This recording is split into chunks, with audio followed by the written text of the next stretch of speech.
Varsågod. Den orangea till den första.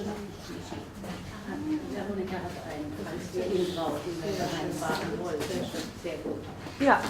So, and I'm really pleased and honored, Zeenath, that you are part of this and coming to present within this. The series of talks is part of my research within a project called the Living Archives Project, research project at Malmö Högskola, Malmö University, but also my own curatorial practice. Tammy here is also from the Living Archive Research Project, so I can also say some more words about that. But basically, within the Living Archives Project, research project, there are different strands that are looked upon, whereas I, together with some other people, have chosen to look at urban gardening right now. That is changing and will develop with time, I guess. But right now, that is what, and so I have, as a curator and sort of with my art background within the Living Archives Project, have chosen to look at artists' practices and questions and concerns regarding urban gardening, sustainable development, etc. But also looking at, or maybe how archival practices, how to build an archive, how to look at an archive, how to use an archive. So in a very, very broad sense. So there will be a series of 7 talks this fall with locally based artists or artistic practitioners, because not everyone has an art education or an art profession as such, but sort of an artistic practice. So the next talk is next Wednesday, and it's always on Wednesdays and between 5 and 7, and will take place here. But first is Zeenath, researcher, artist, ethnographer, chef, one of the best chefs that I know, one of the most wonderful people and friends also. But we have known each other for about 10 years. We got to know each other in Helsinki.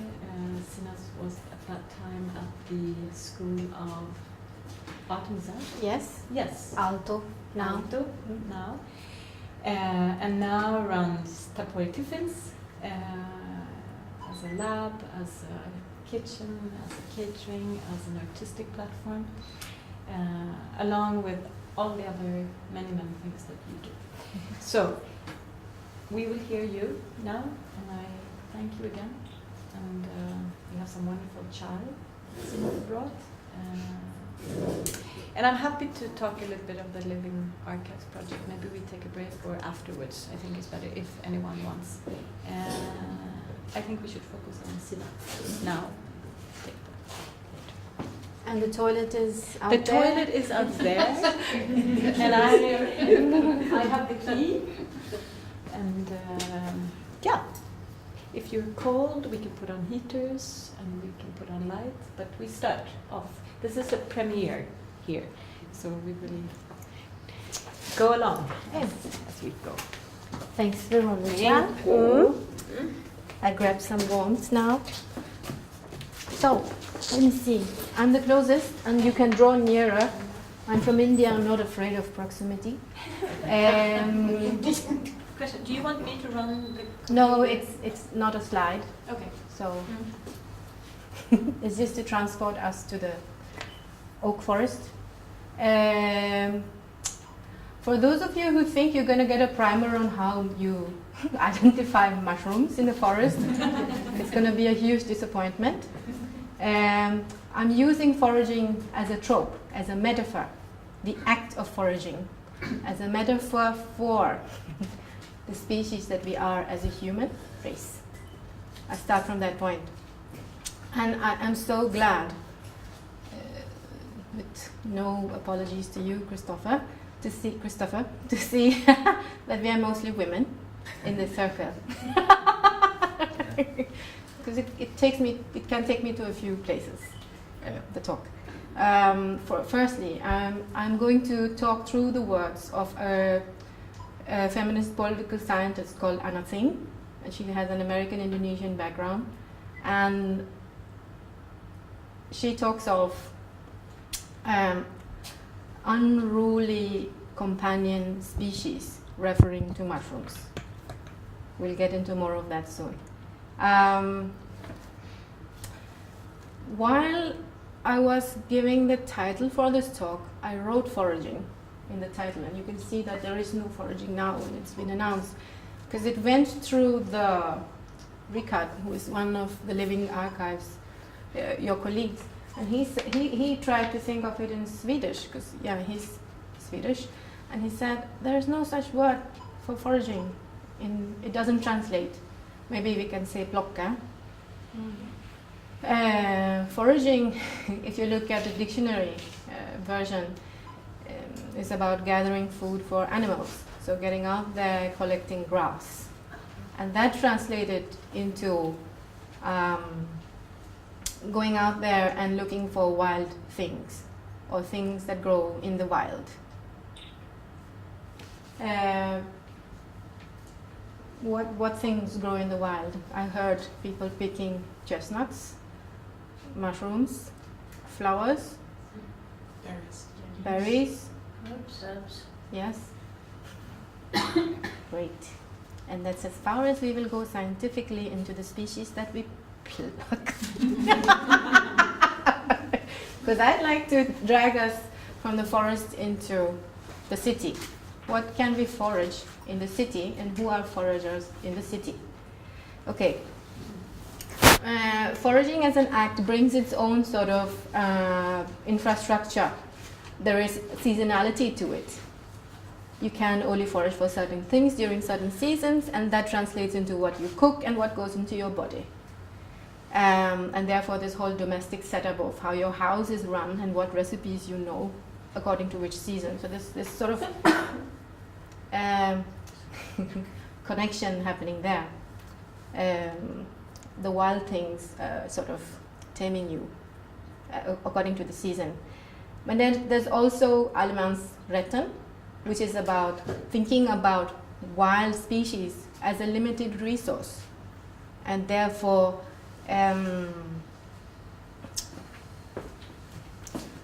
controlling what terms they can be picked. You cannot take the soil home with you. You cannot break entire branches. You must let the you must allow for regrowth to happen. You must not get in the way of life to continue wild. Everybody knows what is allemansrätten? I was looking at you. Important. You do. Do you want to take it? No. It's the terms. It's the terms under which you can go and into the wild or into the forest, and it's a universal set of terms that everybody knows. Okay. So it's every man's rights or every person's rights to. For instance, you can camp on private property, and the things that I just said. Do not take the soil home with you and things like that. And I believe Swedish children are sort of taught that in school. I don't know. Are you? Yes. How do you? Yes. Okay. Yes, Yes. very, And very and yes. she would know, or Ursula and Ruth would know because they used to teach. But thinking about the limited resource and the terms by the state, the terms have been produced by the state, by a government body. We can come to the talk of, climate change and the environment and our everyday practices to do with waste management, and how some debates are going along these lines. Here is the planet. What it can produce is limited, so let's consume wisely. But there's another set of debates. Here is our Earth. she is able to adjust as we go along. So even if we use up something, something else will grow in its place to help us. And both have limitations. Both kind of discussions have limitations. But the sort of the symptom remains is that we have to rethink the way we consume and the way we produce all the time. Foraging also has, at least when in Scandinavia, taken this sort of high-end dining experience, the new Nordic food, and you pay your month's salary for a dinner experience. It's taken the foraging experience to a whole different level. But I'm more interested in how it has, or how the trend has affected sort of the things that come out of the soil. So now you have small-size farming that grow heirloom vegetables, that are bringing back old species, because these chefs who want to give you a high dining experience are now looking for that wild boveta that used to grow during the buckwheat that used to grow during the Viking times, and somebody is actually bringing them back. Doesn't matter. I'm not criticizing that it's going to an expensive plate. I'm just saying how the soil is being treated and what grows out of it, how it is being appreciated. What sort of love are we producing for that which the soil produces, and how we are taking care of it. I'm just trying to trace that. Do you love the mushrooms when you go out picking them? What is your relationship to the forest when you are out there? You're breathing in the clear, crisp air. You're looking for the familiar signs of the familiar trees. If you're a regular picker, you have your secret map, and you do not share it. You have these customs. Okay. So Anna Singh, the anthropologist, she borrows from, I call her a political scientist. My mistake. She's an anthropologist.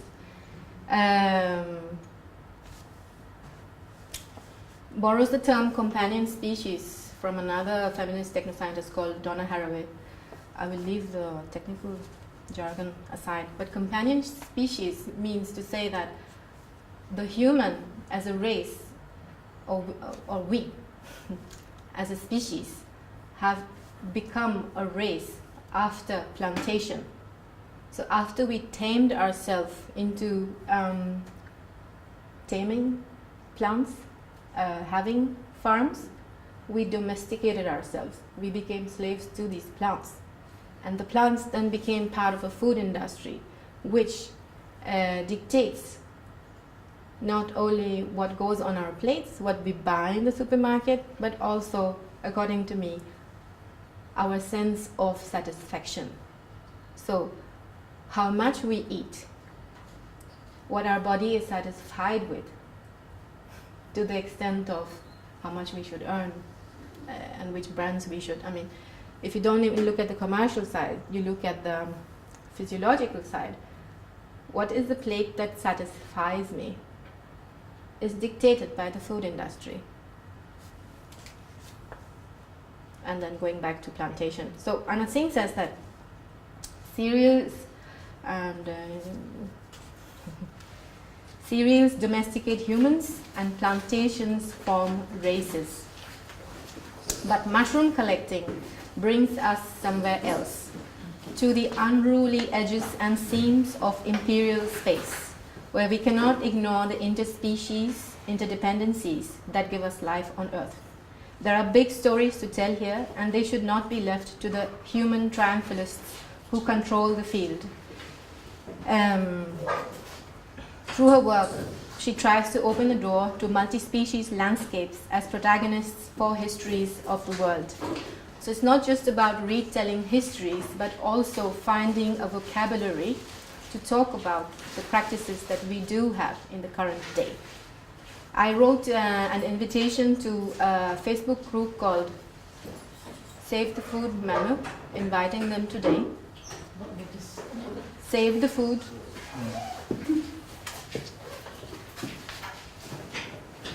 That's how I found out. I knew it, Christopher. I saw your like.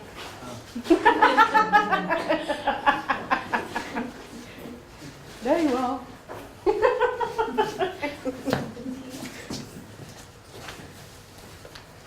Welcome.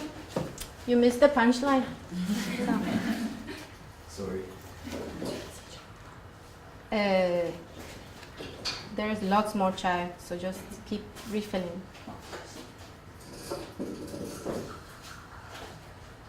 So when I say that we're using mushrooms or mushroom picking as a trope, as a metaphor, it is to form, in the words of Anat Singh again, a fungal argument against too avid an ideal of everyday food practices, or the stuff that lands on our plates in the name of food. When you are out in the forest and you find mushrooms, it's a bounty, it's a gift that is unexpected, and it brings you joy. It's unasked for even. You just head out there and get lost. How do we find meaning? And here I bring in the political scientist, Hannah Arendt. How do we find meaning? By getting lost. We do not, or science, even science, try to find that which we do not know. So if we draw a line between that which we think we know and that which we do not know, it is in the pursuit of that which we not know. Hey, Gamza. It is in the pursuit of that which we do not know that we model truth, that we model meaning using the guise of truth, and that's how we make truth. I can revisit this in the end because I can see that it went bon. Okay, the camera should be there. Also, when you are out picking mushroom, you gather an impression of a space. You have a map to perhaps try to not get lost in the forest, or you have a mental map the next time you go. You try not to put things on paper because you don't want to leave a trace to pass on. But these urban foragers, they have a huge mapping exercise happening now called the Stura Dumsta Kartan, which is a very helpful public open map exercise for all the most suitable dumpsters in Sweden to get out. And why it's also more helpful is that each tag has been has descriptions. Do you want to talk about that, Christopher? No, The descriptions here. not really. Not No? really, not Okay. much. Yeah? It's helpful. So here is care and love again for that which you pick. There is no governmental body controlling the terms in which dumpster diving, or in my words, urban foraging happens. It's a self-organized set of terms that is being created by those who dumpster dive in the city.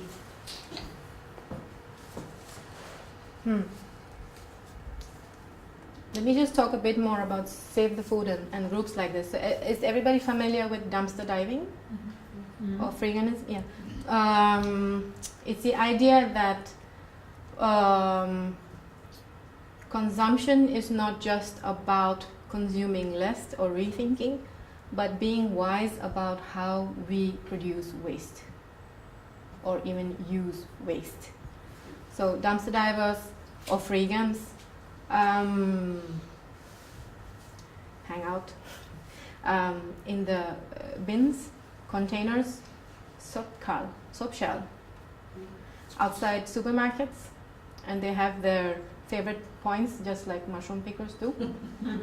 Yeah, they have the favorite supermarkets and the favorite containers because they know when the security guard comes, they know when the which day of the week what produce is perhaps going to come out. And what they find is unexpected. There are entire families that, freegan families. One might get the impression that it's only the poor who dumpster dive, but it's also the strongly ideological. There are many student groups that are self-organized around dumpster diving.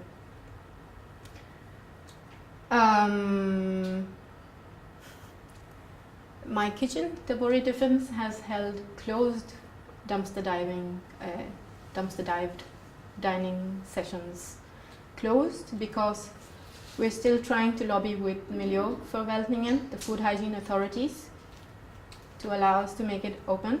It's just a little not a bending, a twisting of the reading of the law of food hygiene that is required. But I can say that as of 2 weeks ago, we have their blessing to, so that's what you see. It's called Project Mat Borgare, with the apples next to the chai. So these apples, well, hopefully, I can bring out apples from the dumpster. For now, they have been picked from homes in Limhamn with the permission of the families. Mat Borgare is amalgamation of Mat and Med Borgare, a citizen of food. And again, it's a self-organized citizens group, a citizen network to come together and think of different ways of pulling in resources to wisely use waste. Gamse is one part of the Mat Borgare team. So please take an apple and take it as a memento of the things happening in your city. Okay, coming back to mushrooms, dumpster diving, and urban foraging. What's the connection? Yeah.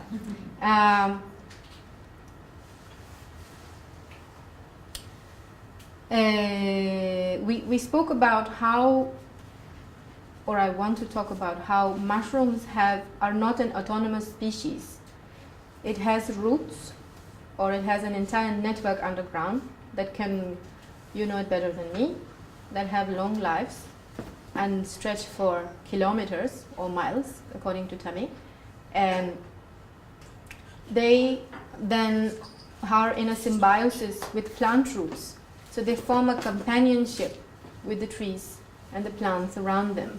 And that's why they repeatedly grow, or the spores generate at the same site all the time. So when I think of it as a metaphor, it comes to the lichen. What is lichen in Swedish? The green mossy stuff. Law. No? So there's a symbiosis between the lichen, the plant roots, the fungal and the non-fungal partners. Fueling, nurturing, phasing out, growing back again, and reorganizing themselves. There is no autonomy here. They know that they have to work with each other. And then there's all these biological processes at work. So what we can take from it is to reflect on ourselves as a human species. We like to maintain our autonomy. Science, this is again Anna Tsing now. Science tells us about human control over nature, on human impact over nature. The story about the earth being of limited resource, and then we must rethink how we use the resource. So we think in terms of autonomy, culture controlling nature, and therefore creating this dichotomy between nature and man or woman. Rather than talking in terms of species interdependence, can we imagine a human nature that shifts with varied interspecies dependence?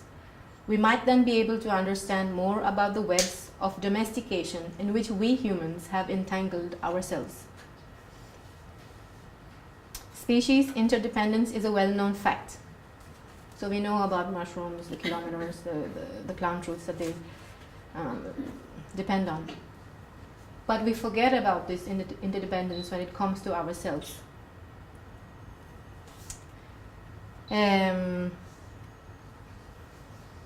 It's not these thoughts, but thoughts like these that I went through about a year and a half ago when I started my kitchen project, Tapori Defense, in Mollevang, Storjet.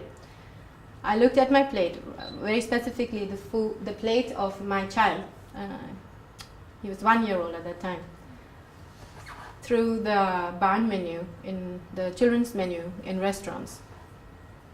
I'm a social scientist, and so I cannot help but structure. And I'm like, oh, pasta, burger, pizza, but that's like carbohydrates, wheat, cheese, yes, high sugar, peak, GI, okay. And it was a repetitious thing, because that made me reflect on what did my mother give me as a child. And so, here's one connection with Living Archives, is that I tried to practice that which my mother practiced with me. I'm not saying that all mothers were like mine. It's a very individual, subjective reflection on the past and cooking practices when I was a child. And I'm not also just talking about the taste and textures of food I had a child, but of the diversity and the thoughts that went into the seasonality, the local specificity of the kinds of foods that were put on my plate as a child. And that made me open the kitchen laboratory that I call Tapori Defense. Tapori means a vagabond, someone who knows no boundaries. So, and tiffin is a light snack. A tiffin box is a matlåda, so means that no boundaries. And I know it takes a lot of walking to get to the meaning of Tapori Defense, but at that time I didn't care because it was a personal project. In as much as it was a public one, because I went right into a gallery in the middle of Mullan in Malmö and opened my kitchen. And I put my savings in it because I didn't want anything to do with funding bodies. I didn't want to write a funding application and defend or like a defense of why I must commit to this act. It was for myself. And it was a restaurant kitchen because I wanted to have an extended family to discuss this with, to practice this with. So, what have I done? Quickly. I started in June of last year. I had an artist friend, sorry. Yes. Okay. I had an artist friend, Astrid, come in, and she punched some microphones into rising dough, sourdough, and we played with that. It was during the gallery nights in 2014. And then here's some money that actually came in from corporate social responsibility, my landlord actually, Stena Fastigheter, for 3 months in the winter of last year. Karma middagar, or karma dinners that come around and give the good back to you. I noticed that children with families like myself were at a loss for inspiration, but at the same time had a lot going on inside the house. So it was like a peer-to-peer sharing of cooking practices for your child. And we would come to my kitchen, cook together, and then it would be a huge extended family dining table. At one time we were 20 children, no more, after 3 months of that. Some families ask for it, but I don't think, please make it happen. I will try and bring it back when I have more time. Dagzak plotka, is a newsletter, a blog, and a soon-to-be book by Emilia Blom, who's actually also a designer and a blogger. So I collaborated with her, where she picked rotplister, or purple dead nettles, and then we made smoothies out of those. And that was sort of like a bit of trying to widen the use of, or put it out to the masses, the use of ogräs, weed, in smoothies. It's kind of, yeah, and that we did during a spring market, vårmarknad. So not only do I see what I do at the kitchen lab as or tapori defense as a disrespecting of boundaries, but also boundary making. So I have my feet in like chef, artist, entrepreneur, researcher, and by doing this, I am making the lines more glaringly there, visible.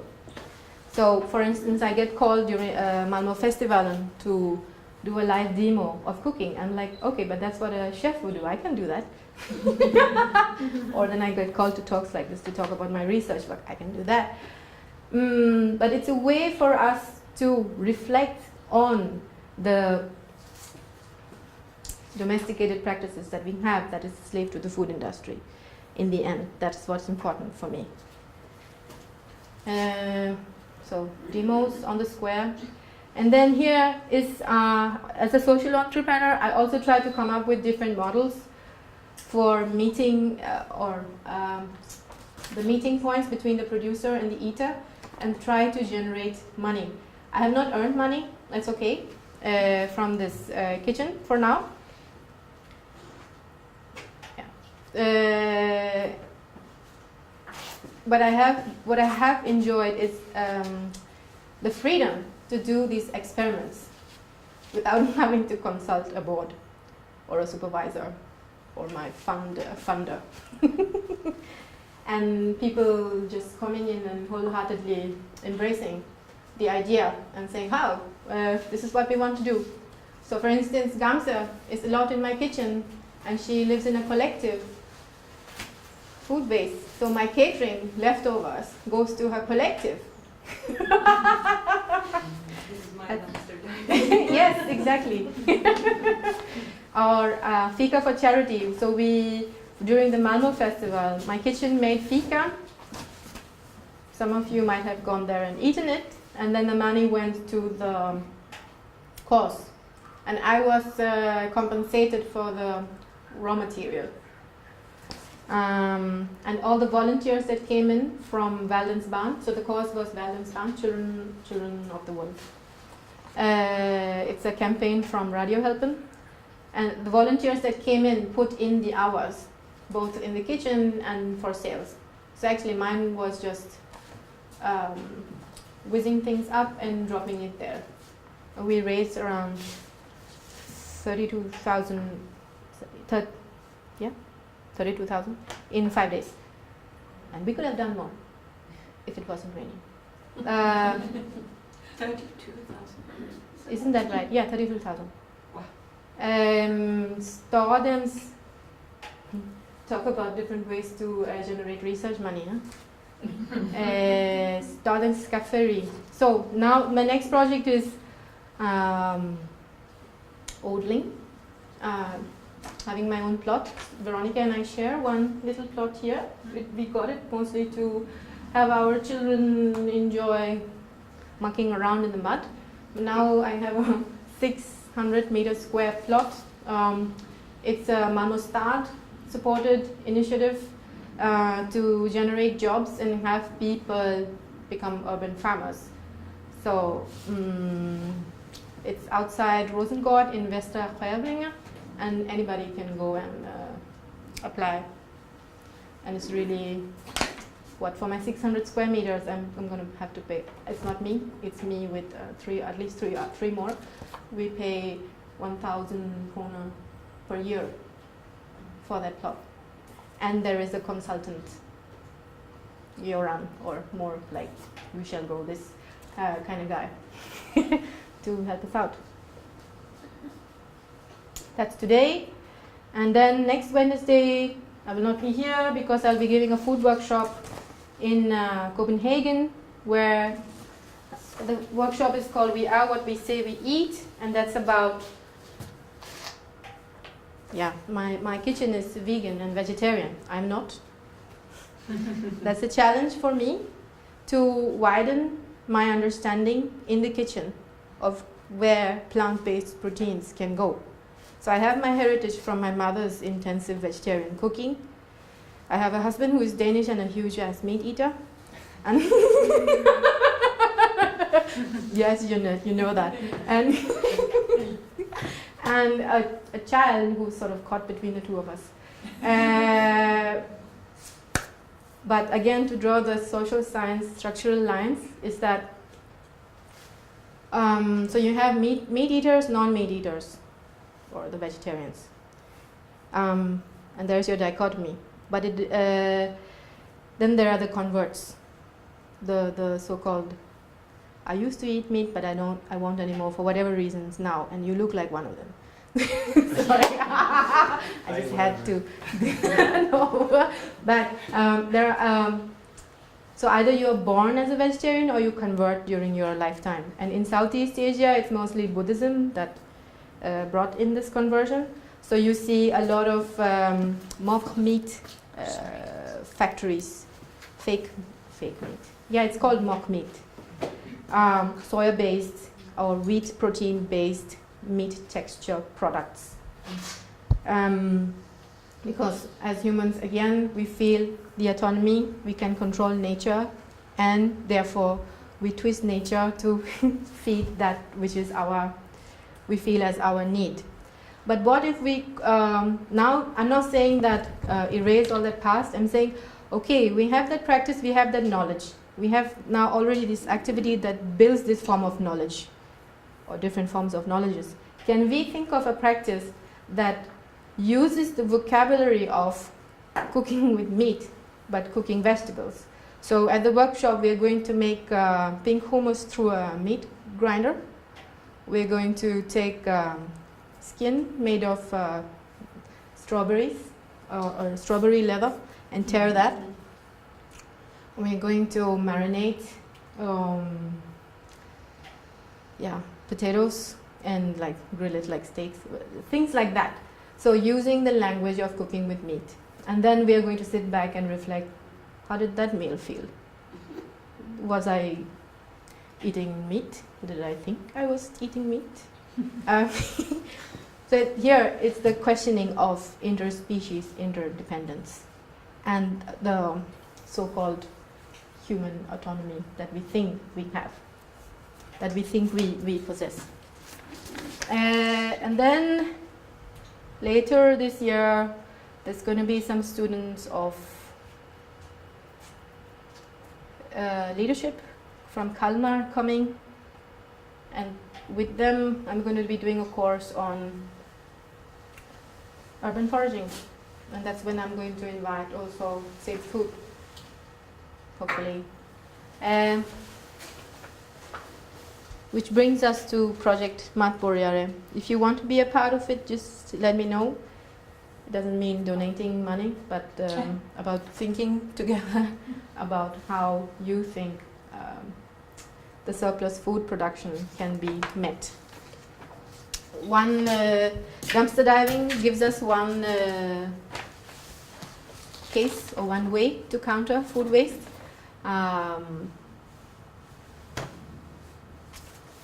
Picking excess fruit production from individual homes is another one. Going to cafeterias and canteens and other conference venues and asking them for the leftovers of rescuing food is yet another. Growing your own at home. Microgreens, sprouting. We've forgotten the art. My house has like chickpeas and mung bean sprouts and buckwheat sprouting like at the same time, and all you do is like cut it off. I mean, sprouting is just increases the no, I'm not going to do the chef thing now, but you know what I mean. Yeah, self-grown food. These are just some ideas and practices that Project Matboriari will try to not just practice ourselves, but practice together. Okay.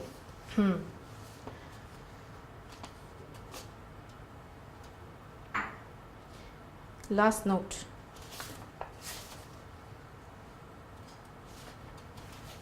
It's not that mushrooms or fungi are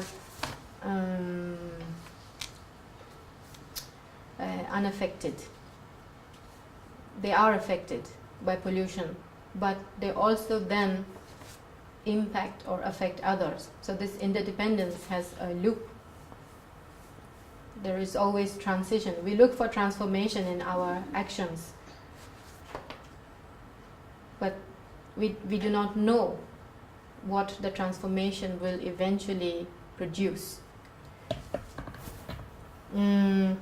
Either we can sit and ignore the fact that there can be change,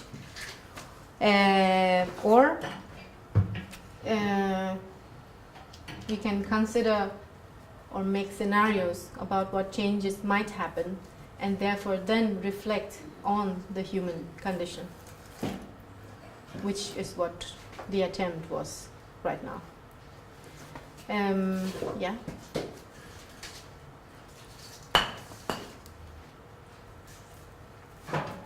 I think there are more points, but I would like to bring them in through discussion than just blah blah.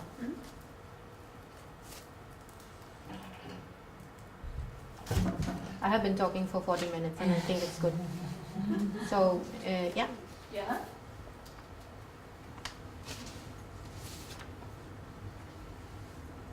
Any questions? Hit me with your best shot. I'm just going to ask you about Yes. the apples. Yes. The people whose property the apple trees are on, are they not picking them themselves? Or what? 9 out of 10, we knock on their doors and ask them, see, I see you have apples. They're going to rot soon. Are you going to do anything with them? They're like, oh, I didn't think of it. You want it? Take it. 9 out of 10. And the 10th house, he said, I'm going to make jam next week, so don't take it. Yes, it is really just. Yeah, because I saw some trees the other day actually in Bethlehem, and just in the back courtyards there, they have some apple trees, and yeah, it was just rotting apples everywhere. Why wouldn't somebody take them? It's terrible. We asked them before taking. We just didn't go and. Yeah. Through the allemansrätt, you Right. are allowed to pick what I understand, what is hanging over the fence. Yeah. So then, what? Yeah. Right. Yeah. To join up with that, Yeah. the 9 people who didn't think about it, did they say anything? Like they say, oh, we forgot we had an apple tree, or we used to pick the apples, or we don't like apples anymore, or did they say anything as to why they weren't using them? Since there's a theme of. Sometimes the family is small for that big apple tree. It's also possible it's a 4 people family, and this tree can feed 4 more families. So sometimes it's just not enough, because I also encountered the same issue. It was like a bit outside of Malmö. They have like a farmhouse, and there's only 1 person living in that farmhouse.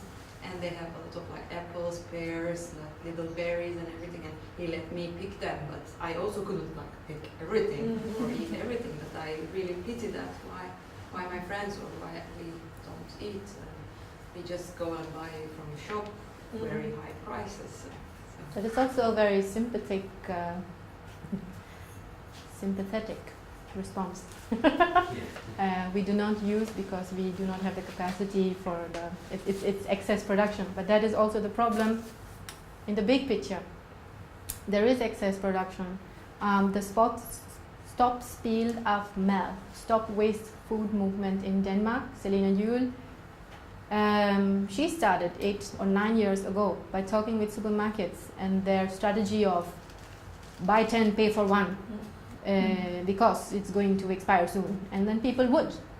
But what are you going to do with 10, I'm exaggerating, okay, 3 loaves of bread that is going to expire in 2 days? What are you going to do with it, even though they cost the price of 1? So through negotiation and sitting down with Rima Ettuzen, the supermarket chain, she rethought the selling point. But that I mean, translate that into household. 30% of Sweden wastes 30% of the food produced in the most nonsensical reasons, with the most nonsensical reasons, and one of them being I bought too much, or the packaging was too big. I couldn't buy a smaller size. Restaurants are the primary culprit, but it's also farmers. Plantation farming or monocrops, the same crop, because you get the most money out of whatever, potatoes or wheat, is pushing the pizza and burger and pasta kind of meals on our plates. So what if we had more diverse farming strategies, small scale farming? We would be having more diversity on our plates, and that's what I mean by the physiological condition of being satisfied with foods is dictated by agriculture and the industry of agriculture. One can mention through the research now that we have been doing urban gardening within Living Archives project, we have met a lot of people, Zeenath being one of them, but also Malmö stad. And Malmö stad, as you might know, is doing a big effort to sort of facilitate land to individuals and to medborgare, citizens, to grow, to have a little allotment, not as big as Zeenath, but also to facilitate knowledge, what you can do in your little square, maybe in the backyard or in the front, or so. There is here the municipality is very much emphasizing and helping out to support this. But I was curious to hear, Zeenath, what are you going to do? I didn't really get. What are you going to do with your piece of land? Like, how are you going to? What are you going to plant, or what are you going to grow, and what is for who? Yeah. It's not just me. It's so I collaborate with an actual chef, Sonja Sjöberg, who's been cooking for the last 30 years, and she's into ätliga blommor, edible flowers. That's going to be a big part of it, and then it's always going to be framed with love. What love are we bringing here, and then work from there. So there's going to be bovetter, which gives back to the soil, gives nutrients to the soil. And then the third party is Connectors, which also Gamze is a part of, which is a group of youth who want to engage with the city, to give back to the city. And they are comprised mostly of international students who come to Malmö. They have set up a residency. So the residents of the residency will use the plot to work with the residents in an area called Persborg in Malmö. So it's going to be like a conversation between the residents there and this Connectors resident. So the farm is going to be, about the personal love of stretching the idea of edibility of plants, and then cultural conversations with residents close by. What should we grow on a micro scale? And the crop is going to be used for? One is for catering, and then it's going to be more like I cannot call it agriculture, it's community growing. So community growing with the residents around the garden. Like right now in Västra there are maybe already 9 to 10 plots that have been doing this experiment for the last 1 year. And they've had activities like calling in restaurants for a workshop to ask, what do you want for your business? So it's like a business to business interface. But then there are also individual growers who, just for the love of seeing more fenchel, Isolde is a Belgian. She loves the shape of fenchel and the look of it, so she grows her own. It's a big mix, and there is no discrimination. Tell me first. Two things come to mind. The first is, so the Living Archives project is one of the sort of research strands is performing memory. And it strikes me when I was listening to you speak that this act of foraging is actually a return to something very historical. And I wondered if there was a kind of an awareness of that sort of embodiment of this history, a prehistory actually, because it's this oldest man going out looking for food from, like, you know, hunter-gatherers. It's you know, it's part of that. So I wondered if there was an awareness of that. Just thinking also philosophically about your research and process.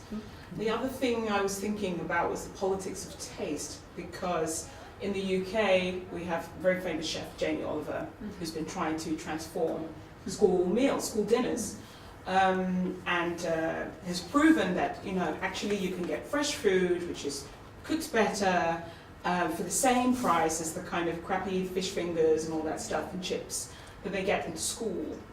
But children have become sort of acclimatized to this fatty fast food taste.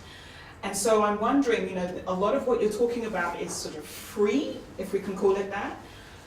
But is the segment of society who actually needs, you know, nourishment and also to save cost, engaging in this activity?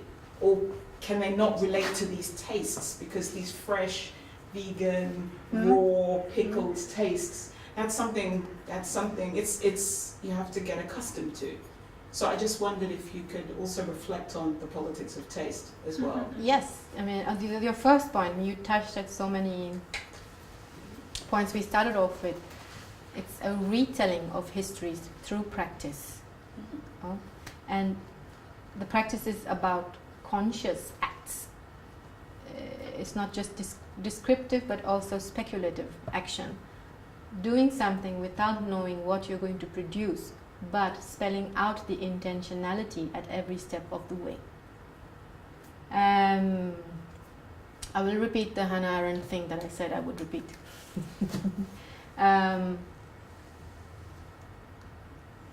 Thinking and knowing.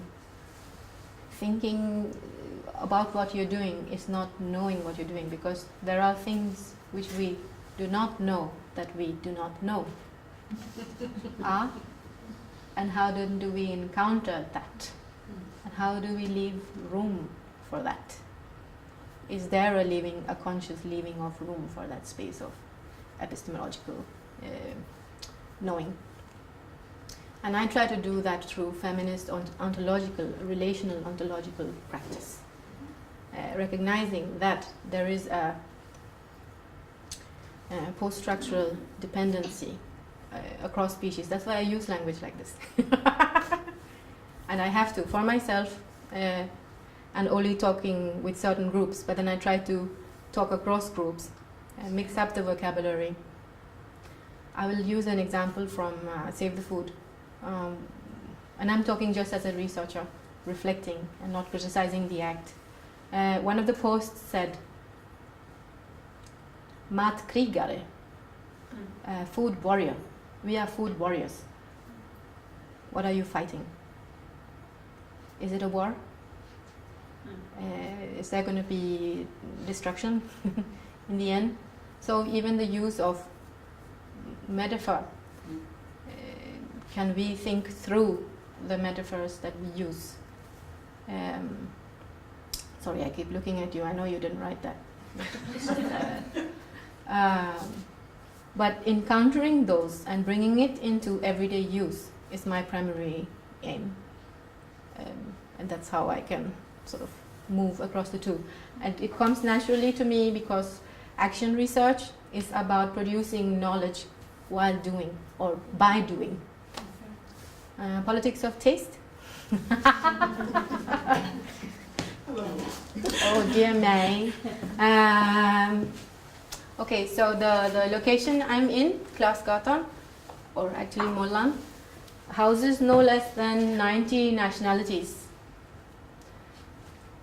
And when I was setting the first menu in the first iftar in the beginning of my restaurant, I just called in a group of my friends and I said, you know, when you go home, close your kitchen door and that food you cook, let's just make that here and put it on the menu. And they're like, are you sure? So, and they all turned out to be South Indian software engineer bachelors who had come, my friends. And so we were doing things like Indian street food and thali and dosa. I'm not going to tell you what they are, but it's delicious stuff. And it's not on any Indian menu. So we would have discussions about authenticity. And we would just like write it off. We don't need that value. So what do we need to put on the plate? Love and care. Those are the terms that kept coming up. Maybe it's easy for me to say because it's an experimental kitchen laboratory and not a food churning restaurant machine. Because someone said that when British hospitals hired these high-end chefs like Hasan to come in and better hospital food to give to patients, it was a huge waste of tax money, £54 million, because the chefs could not work out the logistics of large-scale catering. They knew how perfectly to cook the meat to the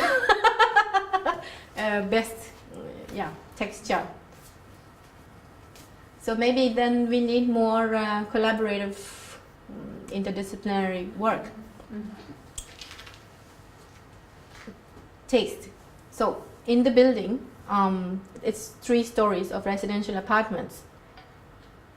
And they knew, the children know, they can come and they will get soda from me, or the women come and we have a chat, how much ever we can, with the weak Swedish. And they would go, oh, what food do you cook? And I would say, vegan. Yes, but what? I was like, vegetables. Yes, but what? And then I had to find a way to say, why do we draw this boundary of nationality around our cuisine? Why do we have to say Italian or Indian? And when I do say Indian, there is a certain idea of Indian that you're expecting. This is Indian? I never came across something like this. I cannot start to list the many levels of interactions that would go on just over a plate or over describing what this was. And I love that. Because like I said, having your feet simultaneously on different fields makes the boundaries more visible. And that in itself, yes, that is mine. That in itself is artistic, reflective, critically reflective practice for me. And now Christopher, yeah. I just want to know, how long is the growing season for your garden? Yeah, I just got it. We just got it. And Joran has told us, shut up till March. You cannot do anything till then. So right now, there is a mix of buckwheat and one floral plant to put nutrients into the soil, and then we can go in and fool around in March. And with global warming, good farming. Sorry. Yeah?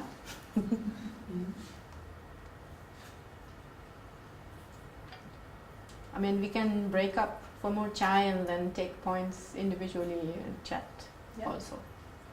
I'm glad to do that too. Yeah. Thank you so much. Thank you, Zeenath. This was great.